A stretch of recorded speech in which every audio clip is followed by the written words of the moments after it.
Қайырлы күн, достар. Мінекей, мен бүгін үй жағдайында осындай шиеден тосап жасадым, варенье. Қабыл алыңыздар, мөлдір болып, дәмді болып шықты. Өте сұйық емес, қою емес, осылай болып шықты. Ал кеттік, қанша шие алсаңыздар да, ас содасын салып, бір қасықтан жаңағындай ас тұзын салып, алдымен жақсылап жуып аласыздар.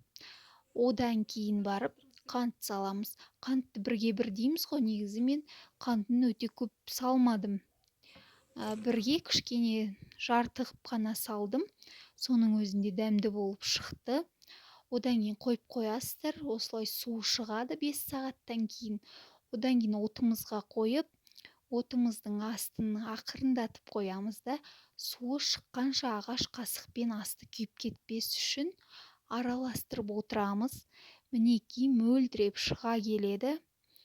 Осыны қайнағаннан кейін 5 минут, 8 минут қайнатып аламыз. Жақсылап көбігі шығады, бұрқылдап қайнайды. Одан кейін оны 2 сағатқа суытып қоямыз.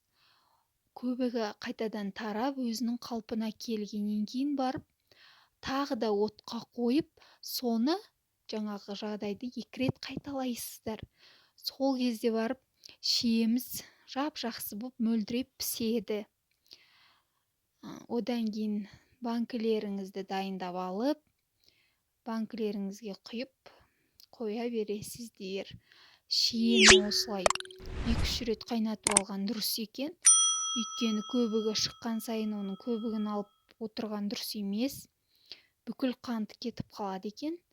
Сондықтан өстіп жасаған дұрыс екен. Ас болсын.